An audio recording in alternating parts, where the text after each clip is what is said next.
Hello, and welcome to another vlog. Today I'd like to share some disability life hacks, or everyday tips for living with a disability. So sit back, relax, and let's get started. Today I have a number of different tips for living with a disability. Now some of these are things that I do myself that I find have made my life easier, and others are things that I've picked up online from some of the research that I've done on disability related issues. So I'm going to share these with you. I have 4 different tips and life hacks that I want to share with you. So the first one is to use hands-free technology. Now when I say hands-free technology, I'm specifically referring to things like Google Home and Amazon Alexa. These devices are very powerful because they can be used to do quite a few things.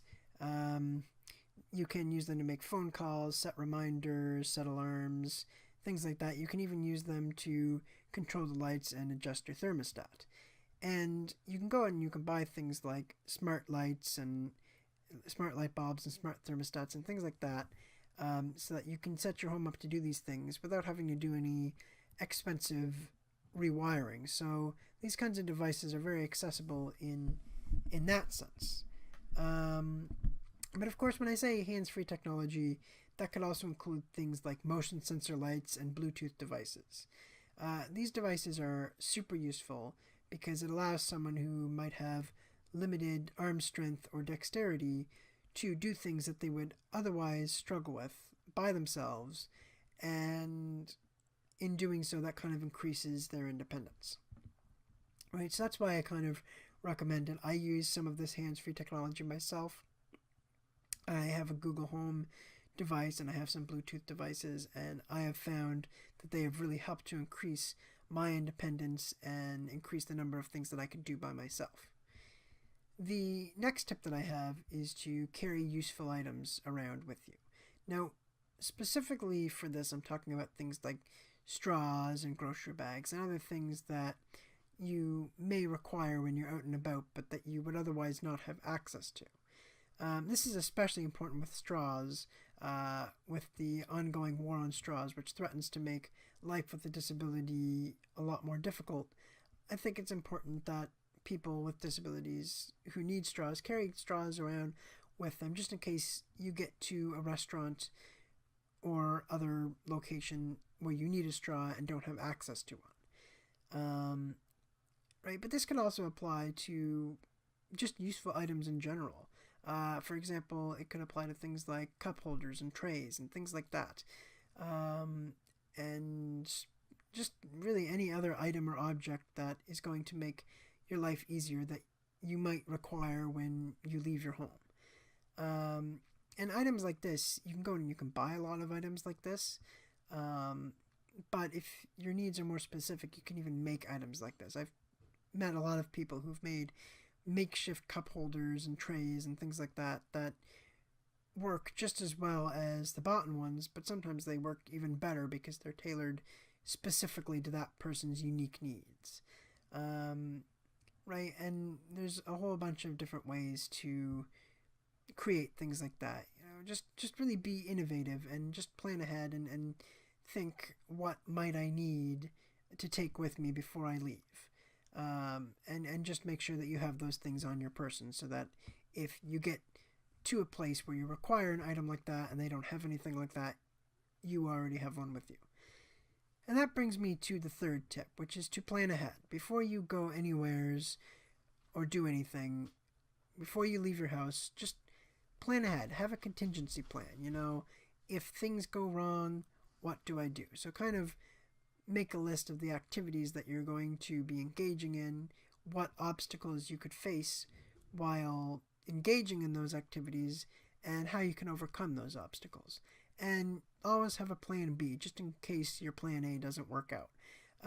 In doing this, it just makes life a lot easier, because then if you do run into obstacles, which is often the case, it makes it a lot easier to overcome those obstacles because you already have a good idea of how you can overcome them and how you can deal with those.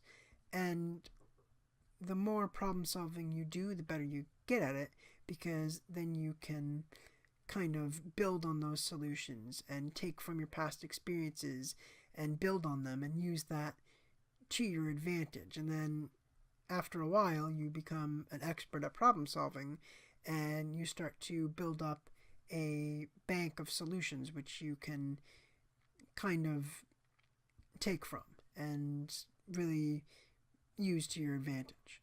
And that leads me to my final life hack, which is to ask for help. Now, this one seems very obvious, but there are a lot of people, not just people with disabilities, but just people in general, who are often hesitant to ask for help because they're scared that the person they're asking is going to say no. Now, from my personal experience, 9 times out of 10, when you ask someone for help, they will give you help. On occasion they're going to say no, but for the most part, if you genuinely need assistance with something and you ask for it, you will get that assistance. No matter how outlandish that request may seem. And this is especially important if you're in like a retail or hospitality setting.